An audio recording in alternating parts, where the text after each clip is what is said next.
சங்கீதம் 133.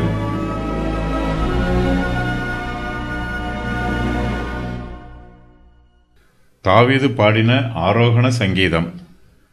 20வது போதக சங்கீதம். பரிசுத்தவான்களின் ஒற்றுமை பற்றிய உபதேசம்.